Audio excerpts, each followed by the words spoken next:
Las uvas, grapes. Miguel was the only one who could have taken the money orders. No one doubted that. Alfonso apologized to Esperanza, but Mamá graciously said that Miguel must have needed the money to get to Northern California. Alfonso promised the money would be paid back, one way or another, and Esperanza knew it would be, but she was angry with Miguel. How dare he go into her valise and take what was not his? And after all her hard work, Mamá seemed to get a little stronger every day, although she still took many naps. Hortensia was happy that she was eating well, and every day Esperanza brought home just picked fruit to tempt her. A few weeks later, Esperanza stood on the shed dock in the morning and marveled at the peaches, plums, and nectarines that poured into the shed. "How will we ever sort them all?" she asked. Josefina laughed. "One piece at a time. It gets done."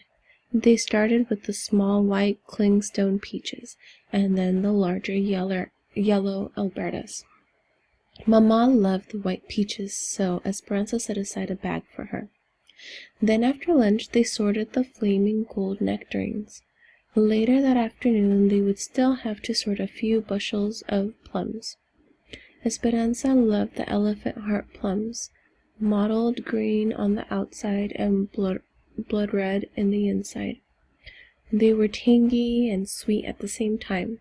She stood in the midsummer sun during her lunch break and ate one, bent over so the juice wouldn't run down her chin. Josefina called to her. "Mira," she said. "Look, there's Alfonso. What is he doing here?" Alfonso was talking to one of the supervisors. He had never left the fields in the middle of the day and to come to the sheds. "Something must be wrong," said Esperanza. "Maybe it is the baby," said Josefina, and she hurried towards him. Esperanza could see them talking slowly and slowly began walking towards them, leaving the line of women and the stacks of lugs and plums. She tried to read from Josefina's expressions whether something was wrong. Then Josefina turned to look at her. Esperanza felt the blood drain from her face, and she suddenly knew why Alfonso was here. It had to be Mamá. The doctor had said she could have a relapse. Something must have happened to her. Esperanza suddenly felt weak, but she kept walking. "Is it Mamá?" No, I didn't mean to alarm you, Esperanza, but I need you to come with me. Hortensia's in the truck." "But it was so early." "It's okay. I talked to the supervisor." She followed him to the truck. Hortensia was waiting inside. "We got a message from Miguel," she said. "We're going to meet him at the bus station in Bakersfield at 3 o'clock. He said he's coming from Los Angeles, and that we should bring you. That's all we know." "But why would he want me to come?" asked Esperanza. "I can only hope that it is to apologize for his actions," said Hortensia. It was over 100 degrees. Hot wind whipped inside the cab. Esperanza felt the perspiration sliding down her skin beneath her dress. It felt strange to be riding to town on a workday, breaking her routine in the sheds. She kept thinking of all the elephant hearts that others would have to pack short-handed. Hortensia squeezed her hand. "I can't wait to see him," she said. Esperanza offered a tight smile. They arrived at the bus station and sat on a bench in front. The clerks all spoke to one another in English, their hard, sharp words meaning nothing to Esperanza. It always startled her when she heard English, and she hated not knowing what people were saying. Someday she would learn it. She strained to hear each announcement that was made, finally hearing the words that she was waiting for: Los Angeles. A silver bus turned the corner and pulled into the bay in front of the station. Esperanza searched through the passengers seated on the bus, but could not see Miguel. She and Hortensia and Alfonso stood up and watched everyone get off, and then finally there was Miguel standing in the doorway of the bus. He looked tired and rumpled, but when he saw his parents he jumped from the steps, grabbing his mother and hugging her. Then his father clapping him on the back. He looked at Esperanza and smiled. "I have brought you proof that things will get better," he said. She looked at him, trying to be angry. She didn't want him to think she was glad to see him. "Did you bring back what you have stolen?" "No, but I brought you something better." Then he turned to help the last passenger from the bus, a small, older woman trying to get down the steep steps. The sun, reflecting off the shiny bus, glinted in Esperanza's eyes. She shaded them with her hand, trying to imagine what Miguel was talking about. For a moment, she saw un fantasma, a ghost of Abuelita walking to her, with one arm reaching out to her and the other pressing on a wooden cane. "Esperanza," said the ghost. She heard Hortensia suck in her breath. Suddenly, Esperanza knew that her eyes were not deceiving her. Her throat tightened, and she felt as if she could not move. Abuelita came closer. She was small and wrinkled, with wisps of white hair falling out of her bun in the back of her head. Her clothes looked moosed from travel, but she had her same white lace handkerchief tucked into her sleeve of her dress, and her eyes brimmed with tears. Esperanza tried to say her name, but couldn't. Her throat was cramping from her emotions. She could only reach out for her grandmother and bury her head in the familiar smell of face powder, garlic, and peppermint. "Abuelita, abuelita," she cried. "Aquí estoy.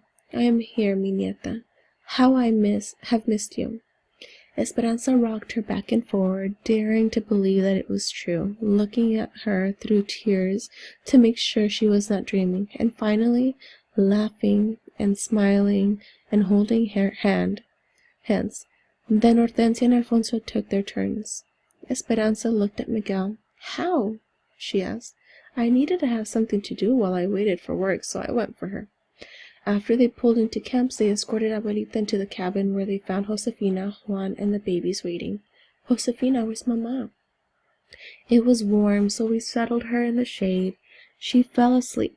Isabel is sitting with her. "Is everything all right?" Hortensia introduced Abuelita to Juan and Josefina, whose faces lit up. Esperanza then watched her grandmother look around the tiny room that now held pieces of their new life. Isabel's pictures on the wall, and a bowl of peaches on the table, the baby's toys underfoot, Papa's roses in the coffee can. Esperanza wondered what Abuelita thought of the sad conditions, but she just smiled and said, "Please, take me to my daughter."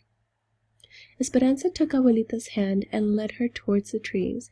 She could see Mama reclining in the shade near the wooden table. A quilt was spread on the ground nearby where the babies usually played. Isabel was running back from the vineyards, her hands full of wild flowers and grapevines. She saw Esperanza and ran towards her and Abuelita.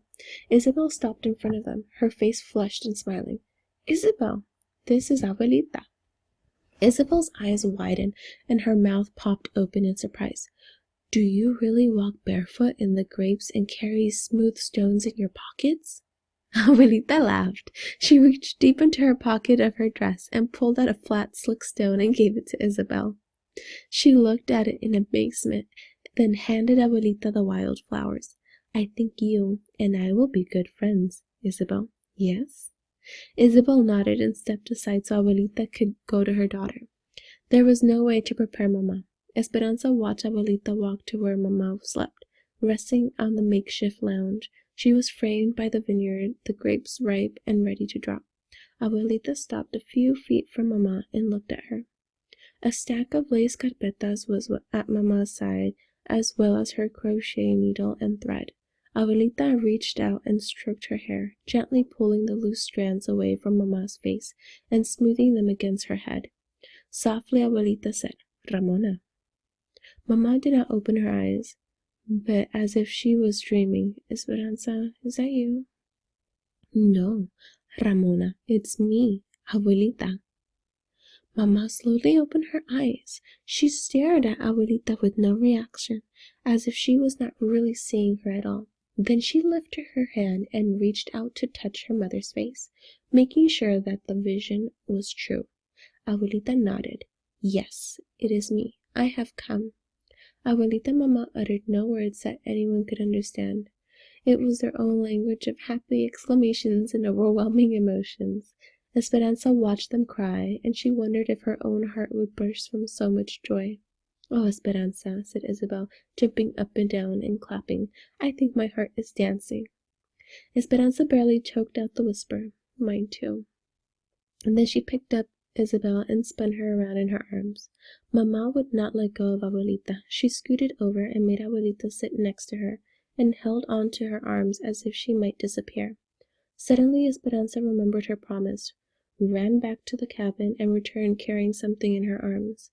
"Esperanza," said Abuelita, "could that possibly be my blanket? Did you finish it?" "Not yet," she said, unfolding the blanket. Mamma held one end, and Esperanza pulled the other end. It reached from the chinaberry tree to the mulberry. It could have covered 3 beds. They all laughed. The yarn was still connected, waiting for the last row to be finished. They all gathered on the quilt and at the table. Esperanza sat down and pulled the massive blanket next to her, took the needle and began crocheting the final stitches. When Mamma could finally speak, she looked at Abuelita and asked the same thing Esperanza had asked. "How did you get here?" "Miguel," said Abuelita. "He came for me. Luis and Marco have been impossible. If I went to the market, one of their spies would follow me. I think they thought you were still in the area and would eventually come back for me." 10 stitches up to the top of the mountain. Esperanza listened to Abuelita tell Mamma how infuriating Tío Luis had been when they found out they were gone. He'd become obsessed with finding them and questioned all of the neighbors, including Señor Rodriguez. They had even come to the convent to question her sisters, but no one told him anything. And add 1 stitch. A few months later, after they left, she had a premonition that something was wrong with Mamma. The feelings would not let go of her, so she lit candles every day for months and prayed for their safety. 9 stitches down the bottom of the valley. Then one day, when she had almost given up hope, she found an injured bird in the garden that she did not think would fly again. But the next morning, when she approached it, the bird lifted into the sky. She knew it was a sign that whatever had been wrong was better. Skip 1 stitch.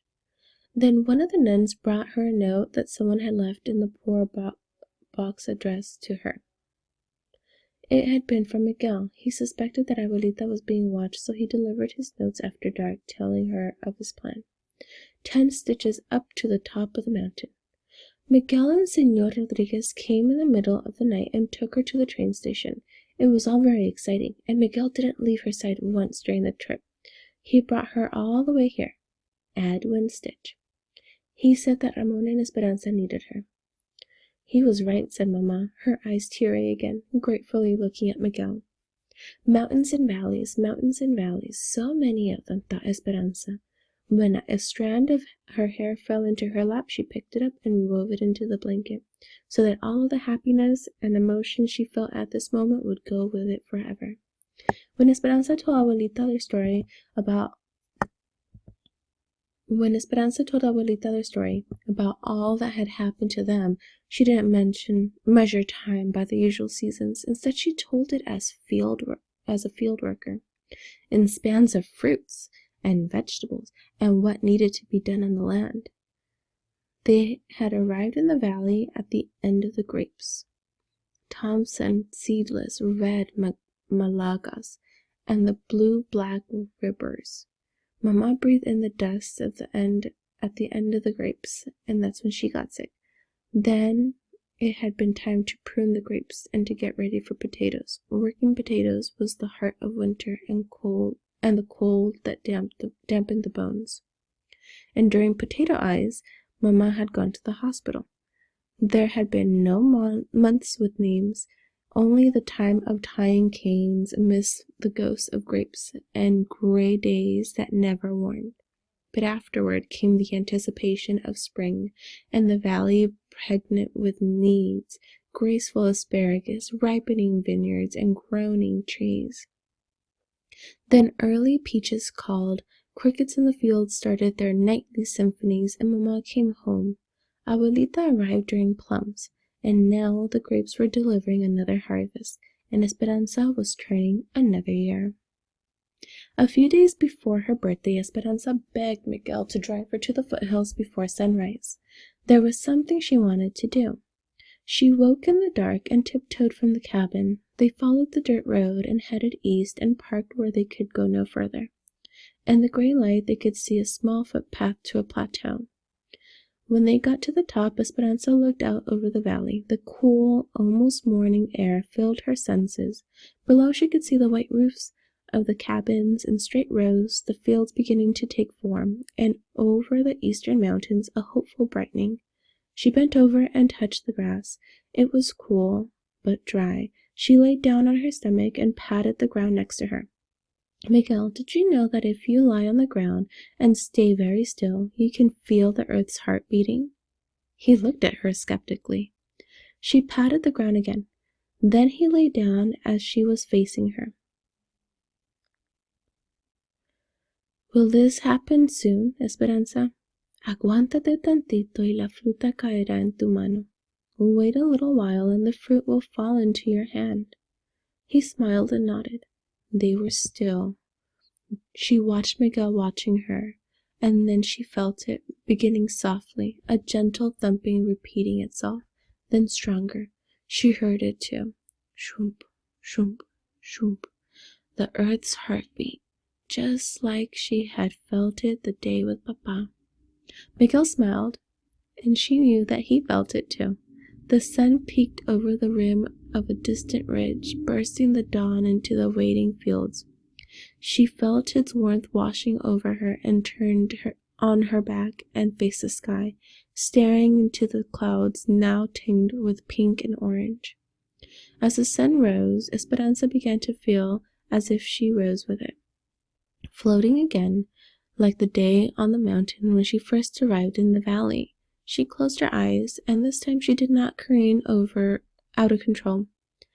Instead, she glided above the earth, unafraid. She let herself be lifted into the sky, and she knew that she would not slip away. She knew that she would never lose Papa or El Rancho de las Rosas, or Abuelita, or Mama, no matter what happened. It was as Carmen, the egg woman, had said on the train. She had her family, a garden full of roses, her faith, and the memories of those who had gone before her. But now she had even more than that, and it carried her up as on the wings of a phoenix. She soared with the anticipation of dreams she never knew she could have, of learning English, of supporting her family, of someday buying a tiny house. Miguel had been right about her never giving up, and she had been right too about rising above those who held them down. She hovered high above the valley, its basin surrounded by the mountains. She swooped over Papa's rose blooms, buoyed by rose hips that remembered all the beauty they had seen. She waved at Isabel and Abuelita, walking barefoot in the vineyards, wearing grapevine wreaths in their hair.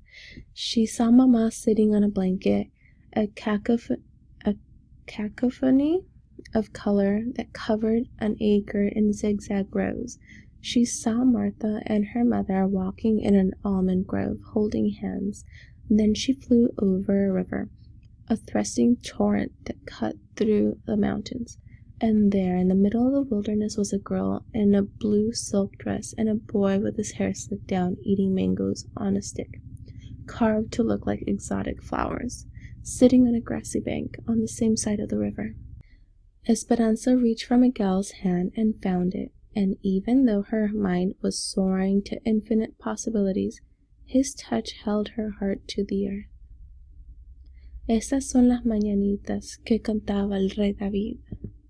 A las muchachas bonitas se las cantamos aquí. Despierta, mi bien, despierta, mira que ya amaneció.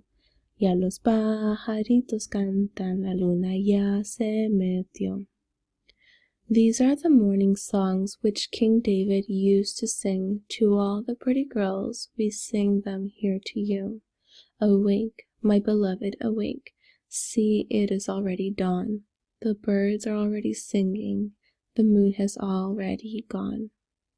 The morning of her birthday, Esperanza heard the voices coming from outside her window. She could pick out Miguel's, Alfonso's, and Juan's. She sat up in bed and listened and smiled. Esperanza lifted the curtain. Isabel came over to the bed and looked out with her. Clutching her doll, they both blew kisses to the men who sang the birthday song. Then Esperanza waved them inside, not to open gifts, but because she could already smell coffee coming from the kitchen. They gathered for breakfast.